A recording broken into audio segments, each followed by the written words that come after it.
The $2,000 beater car is a relic of a different economy. Everyday used cars are no longer basic transport. They are scarce, high-value financial assets. This chart shows the volume of new car registrations entering the market.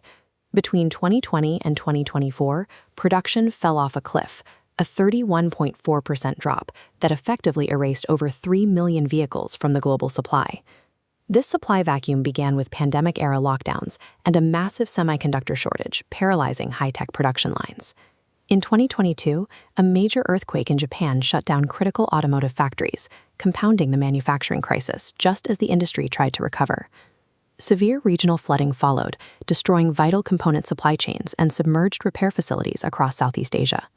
Finally, geopolitical conflict in Eastern Europe abruptly cut off the global supply of essential wiring harnesses, leaving assembly lines unfinished. This relentless sequence of global manufacturing shocks turned the aging vehicle in your driveway into a high-stakes financial asset, making used car equity more volatile than ever before. To manage the shortage, manufacturers prioritized high-margin retail buyers. This decision effectively cut off fleet and rental companies from the new inventory they needed to refresh their stock. Forced to hold their vehicles longer, fleets could no longer provide the secondary market with its traditional supply of affordable 3-year-old cars. The lifeblood of the used market simply dried up. At the same time, severe shortages in replacement parts and a lack of available body shop slots caused vehicle repair times to skyrocket. A broken car now bleeds value by the day. Owners find themselves caught between the high price of a replacement and the vanishing equity of a vehicle waiting weeks for a repair. To understand why that trap is so dangerous, we must look past macroeconomics and dive into the physical engine bays of these aging vehicles. The value of these cars relies entirely on the durability of the components hidden here. Over the last few decades, automakers adopted a practice called lateral engineering. To save weight and reduce costs, they moved away from robust metal components in favor of injection-molded plastics. The primary targets for plastic substitutions were parts tasked with regulating extreme heat, the cooling system. Radiators, thermostat housings, and water pump impellers were suddenly being made of plastic. By placing cheap plastic into the high-heat, high-pressure environment of a combustion engine, manufacturers engineered a fatal flaw into the vehicle's long-term lifespan. Original cooling infrastructure is a liability. Engineers call it plastic embrittlement. Constant thermal cycling degrades the material. Every time the engine warms and cools, the plastic expands and contracts, creating microscopic fissures. Metal parts usually provide warning, but embrittled plastic provides zero warning. It reaches its limit and violently shatters.